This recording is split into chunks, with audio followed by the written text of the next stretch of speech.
Hello, I'm Luke Fritz, and I'll be presenting for my 2021 to 2022 Governor's Honor Program application.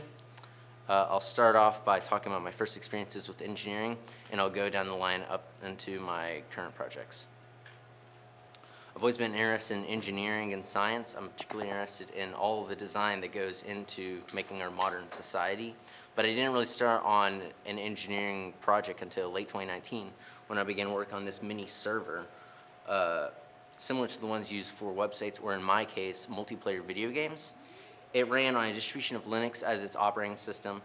It first ran on a Raspberry Pi 3 and later the Raspberry Pi 4, and it used a fork of the program Bucket, which is used to run Minecraft servers, which is the video game I was running on my server.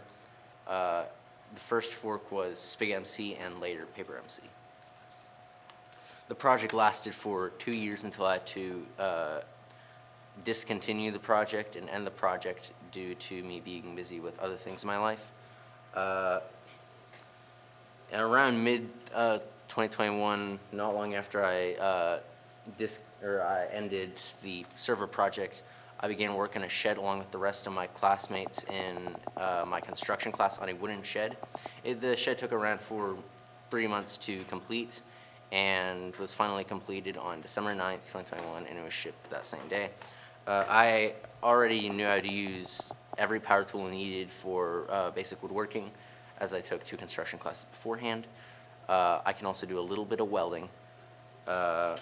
Once the shed was done, I began work on 2 woodworking projects. The first was a candle holder as a gift for my mother for Christmas. The second was this toolbox, which I designed myself along with the candle holder. It's made out of a type of sawdust that's glued together, and it's not only cheap, but also it's very durable and versatile, which is needed for things like toolboxes, which can take quite a beating. When it comes to current projects, I've been working on 3 projects, 2 little ones and 1 very major one. One of the projects was this Christmas ornament, which is shaped like SpaceX's Starship, a vehicle in development by said company. The second project, I do not have a 3D model, unfortunately, as I'm still designing it, but it will be a phone holder, which is also going to be a present for my mother for Christmas. However, my largest project by far is this. It's called the GM-JX1. It's a gas generator cycle bipropellant liquid rocket engine. It runs on ethanol as its fuel and hydrogen peroxide as its oxidizer. The majority of the parts will be made out of a durable resin, 3D printed, and the 2 exceptions will be the gas generator and the combustion chamber, which will be created out of a 3D printed ceramic. All of the parts, including the turbo pumps, the combustion chamber, the gas generator, and the tanks, will be connected together using aluminum pipes. I first tried to braze the aluminum pipes, a type of high temperature solder. However, this was not able to hold the around 1400 psi or 100 bar of pressure needed to be held within the pipes. So here's an example of one of the failed attempts. So instead I'll be MIG welding the parts together, the pipes, that way they're sealed and connected firmly. The most developed part is the combustion chamber, which is most important. The most important part of the combustion chamber is, of course, the fuel injector. So here's the first design of fuel injector I had. It was a pintle injector design in which one liquid is ramped into the other liquid.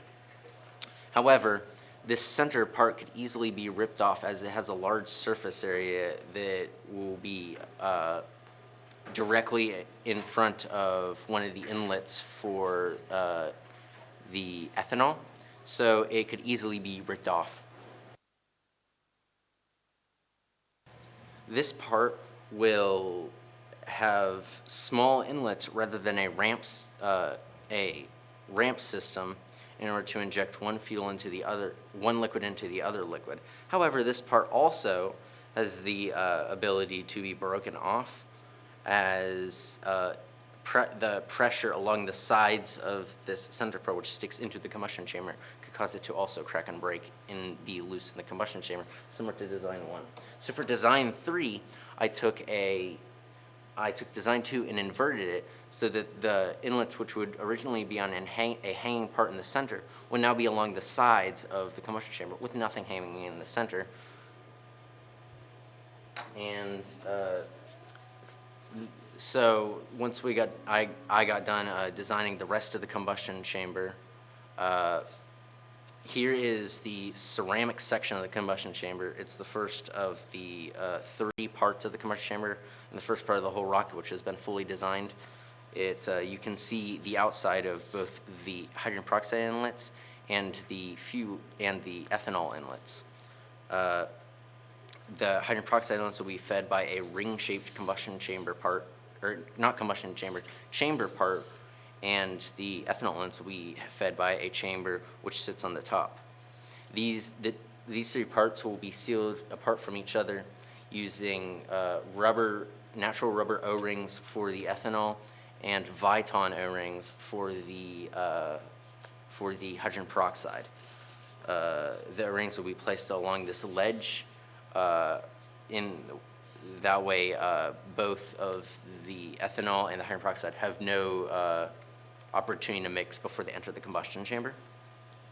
The parts will be held together by bolting the top fuel inlet, or the top fuel chamber, to the oxygen chamber, the 2 chambers which are used to feed both hydrogen peroxide and ethanol to their respective inlets. This will also keep the ceramic section held in place as it is sandwiched in between the 2. The GMJX1 is a completely unique design. Thus, it is still in development, and not everything is completely developed as far, and there could be still drastic changes with both the combustion chamber and all the other parts, including the pipes, the turbo pumps, and other sections of the rocket engine. Thank you to our film crew, and thank you for listening to me do my presentation, and I hope to be selected for Governor's Honor.